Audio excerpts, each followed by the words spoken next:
jirkooda bacaa lagu ceeji indaa caraa laaga shubay waa la sibiyey naftaa xoog laaga siimay. Asalaamu calaykum waraxmatullaahi wabarakaatu.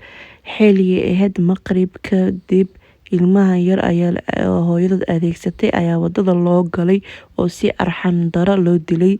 Wiil 7 jirka ah gabadhana waa 5 jir. Gabadhana inii kufsi loo geystay ayaa lagu cinjibax.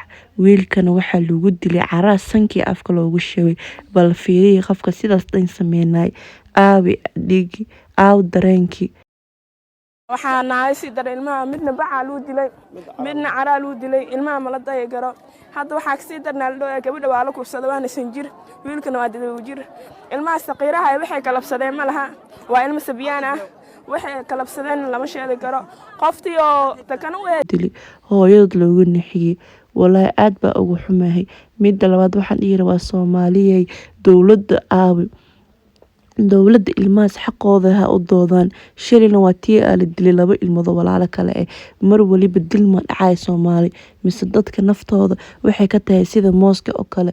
Waani barya fadlan share garay videogan sida walaahi aad iyo aad ugu xumay in sidaan dhacdo. Waani barya ilmahaas cadaaladooda ha loo doodo hala garab qabta maamadaas dilka faraha badan hala joojiyo. Soomaali sidaan ay ku sii socoto nabad ma noqonayso.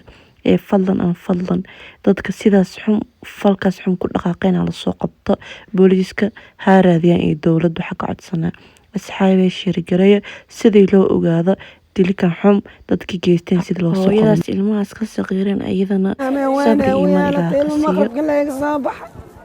oo haddana meedkooda meelaha la xalay 4 saac microphone waan ku raadi 4 saac raadinaya xalay cashada oo karsaneed bariiska la karisaa oo karnaa biyo waxaan ku wada daray hal digsi